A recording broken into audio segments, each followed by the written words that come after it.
Welcome to RNDWay Vlog. Huwag kalimutang mag-like, subscribe, and click the notification bell. Pebrero 28, 2026.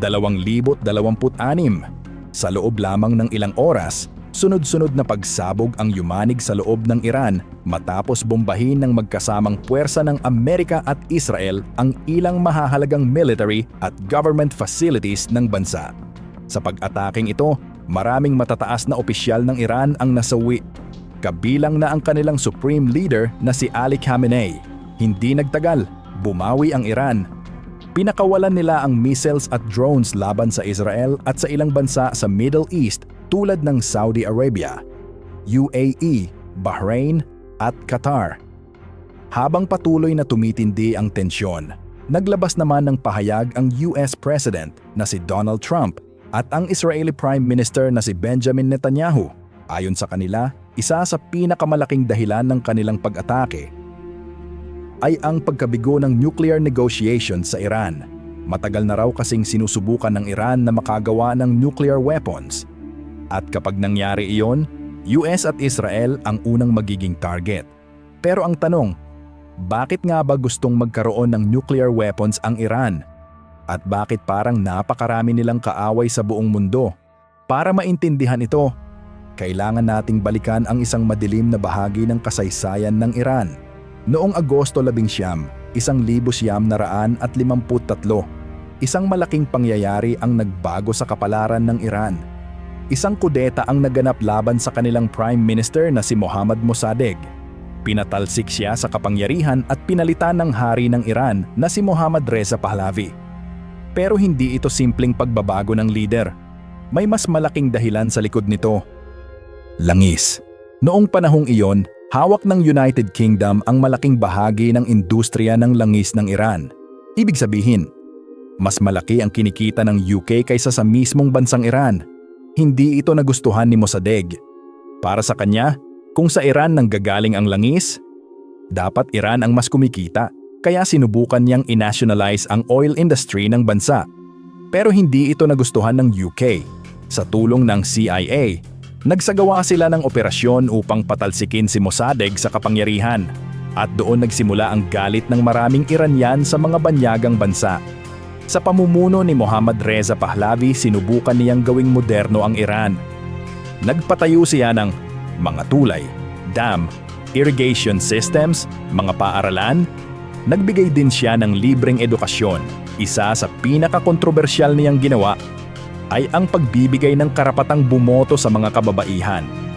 Ngayon, normal na ito sa maraming bansa. Pero noong panahong iyon sa Middle East, napakalaking pagbabago iyon. Sa simula, umunlad ang ekonomiya ng Iran.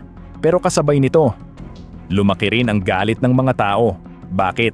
Dahil sa SAVAK, ito ang secret police ng Iran na ginagamit upang hulihin, pahirapan, at minsan ay patayin ang mga kritiko ng gobyerno.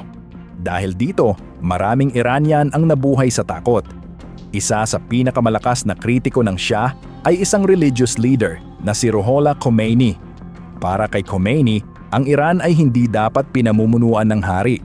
Sa halip, ang dapat mamuno ay mga religious leaders at ang batas na susundin ay ang Sharia law.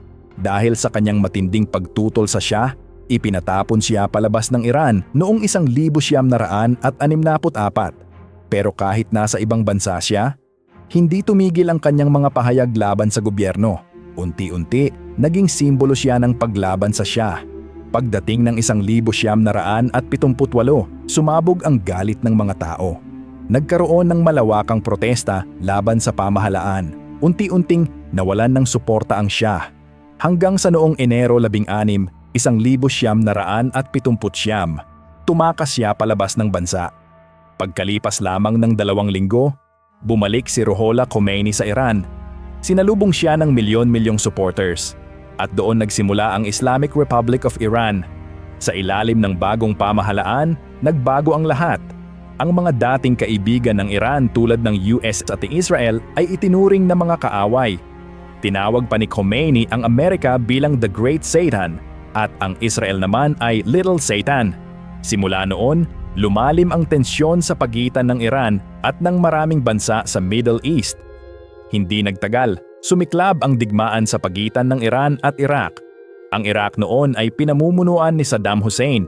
Sa suporta ng ilang Western at Middle Eastern countries, sinubukan niyang sakupin ang Iran. $1 bilyong na tulong militar ang ibinigay sa Iraq. Pero sa kabila nito, hindi nila nagawang pabagsakin ang Iran. Dito lalo pang tumindi ang paniniwala ng Iran na napapalibutan sila ng mga kaaway.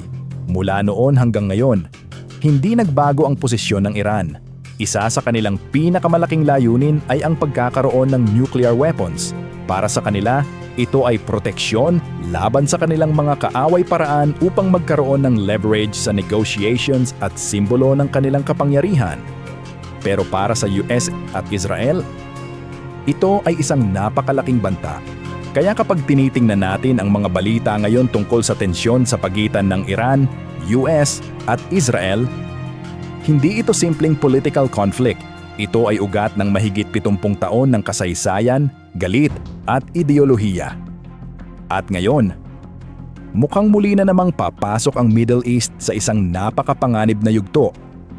Kung gusto ninyo ng mas malalim na analysis tungkol sa geopolitics, military power, at mga digmaan sa mundo, huwag kalimutang mag-like, mag-subscribe at pindutin ang notification bell para lagi kayong updated sa ating mga susunod na videos.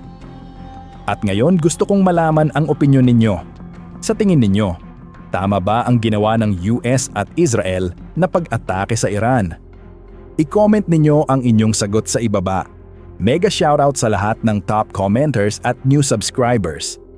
Maraming salamat po sa iyong panunood at suporta. Kita-kits po tayo sa mga susunod na videos.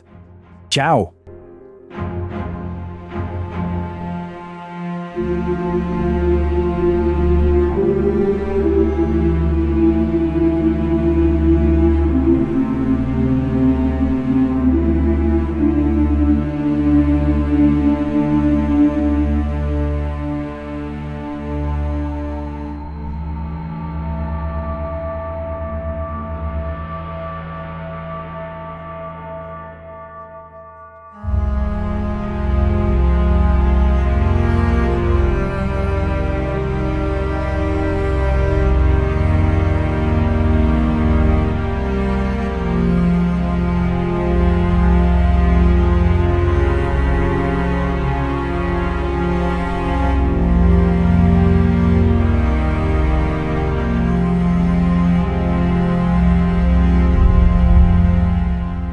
Huwag kalimutang mag-like, subscribe, and click the notification bell